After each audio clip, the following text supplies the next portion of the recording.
Now let's have a look at some common signs seen in the sclera.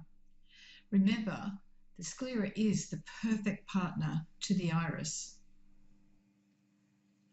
Occasionally you're going to see some deposits in the white of the eye that are really quite dark, and these are actually melanin deposits. They're particularly common in brown eyes.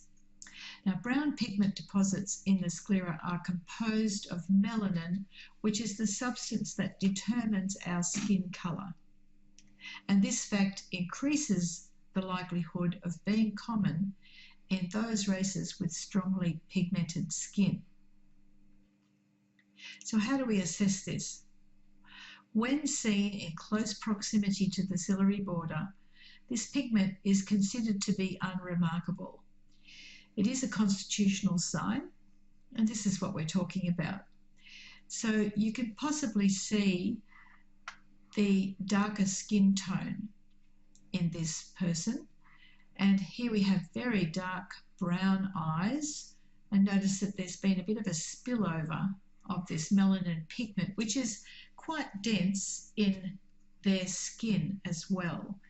So sometimes you'll see someone with a lighter brown eye that has melanin deposits.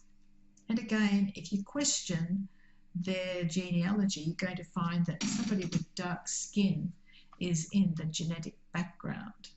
So here you can see that this person again has darker looking skin, and they've also got some melanin pigment close to the iris periphery. So this reduces the impact of what this sign might be about. So here we see another example, and another. Now where this changes is if we have it localized in an area, say for example opposite the liver sector, you might want to just inquire about any liver issues that they've got or have had. You'll notice in this eye that there is a corneal arcus. The liver is the secondary organ involved in the production of the corneal arcus, in that it does most often represent possibility of fatty arteries.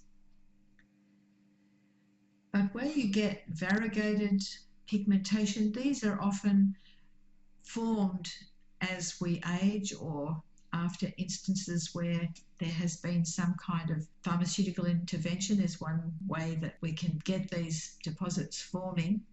So we take the same attitude towards pigmentation on the sclera that we do on the skin.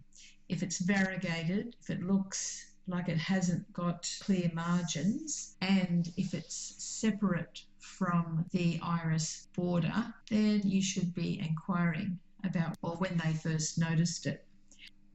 When pigment is detached from the iris itself, it can have some pathological significance. So in such cases, we see problems ranging from mild liver dysfunction to hardening of the liver. So check the liver reaction field in the iris or for any other indicators. Here you see a typical example of someone who has developed pigmentation. Notice that he has got a little bit here next to the iris margin. This doesn't particularly mean much, just that he's got some darker skin in the background. But pigments like this can develop, and we would question, why has this happened? Here's another example. Why are these pigments developed? You don't really see pigmentation like this in little children. And here's a really good example. So we've got pigmentation that's variegated. It's around this pinguicula. Notice that he's also got a corneal arcus in this eye. So we'll check on fatty arteries and also the medication that he's been prescribed, because these do sometimes develop due to pharmaceutical intervention.